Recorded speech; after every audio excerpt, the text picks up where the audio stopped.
Ont aussi frappé la Gironde. À Bordeaux, un tramway a pris feu après avoir été frappé par la foudre. Alors que s'est-il passé exactement? Est-ce que cela arrive souvent? Quels sont les risques quand on se déplace dans nos transports? David Desarrojo, Alexandra Vieira et Nicolas Forestier. Instant de frayeur hier à Bordeaux. Alors que l'orage gronde, un tramway s'enflamme. Le feu dévore la partie haute de la rame.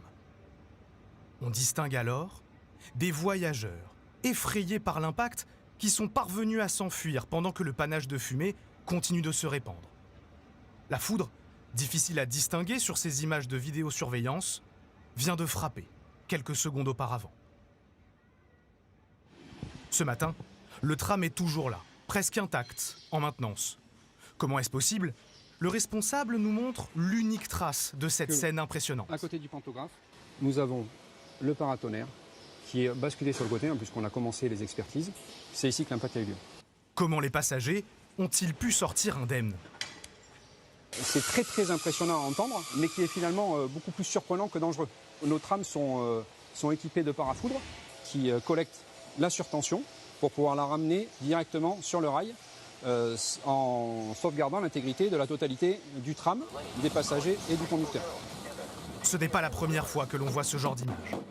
Des transports foudroyés en voiture, comme ici aux États-Unis. Des avions frappés par un éclair sans faire le moindre blessé.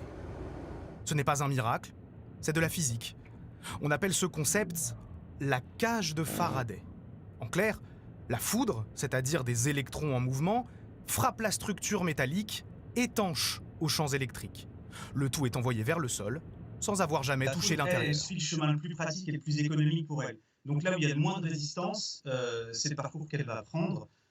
Du coup, il y a vraiment peu de chances qu'elle rentre dans le métal. Là, n'agit que comme un conducteur sur lequel elle va momentanément passer avant de poursuivre son chemin. La foudre frappe en moyenne 450 000 fois par an en France. Fort heureusement, elle n'atteint qu'une à deux fois des véhicules en mouvement. Dans l'actualité également, encore une agression d'un élu à Magnières.